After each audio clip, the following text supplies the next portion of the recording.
Hello বন্ধুরা, আজকে আমার রান্নাঘরে দেখাবো করলার ভর্তা। দেখতে থাকবেন পুরো ভিডিওটা। করলা দেখো দুই সাইড থেকে কেটে ধুয়ে পরিষ্কার করে নিলাম। একটা কিন্তু আবার আলু দিয়েছি, এর মধ্যে আলুটা না দিলে কিন্তু টেস্টটা আসবে না। তো দেখো, তারপরে আমি ভাতের মধ্যে সিদ্ধ দিয়ে দিলাম।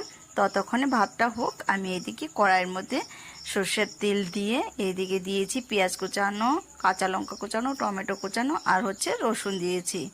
দিয়ে সুন্দর করে এটাকে কিন্তু ভাজতে হবে, একটু সামান্য লবণ দিয়ে ভাজতে হবে। এই যে এইভাবে করে আমি ভেজে কিন্তু নামিয়ে নিলাম।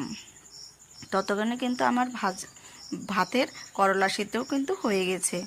এইদিকে দেখো, শুকনো লঙ্কাটাও ভাজিনি আগে, এখন আমি ভেজে নামিয়ে নিলাম। করলাগুলোও নামিয়ে নিচ্ছি থালার মধ্যে। এখন আমি শুকনো লঙ্কা দিয়ে আর স্বাদ মতো লবণ দিয়ে সরষের তেল দিয়ে কাঁচা তেল দিয়ে সুন্দর করে এটাকে কিন্তু হাতে মেখে নিতে হবে। আর হাতে মাখা টেস্টই কিন্তু আলাদা।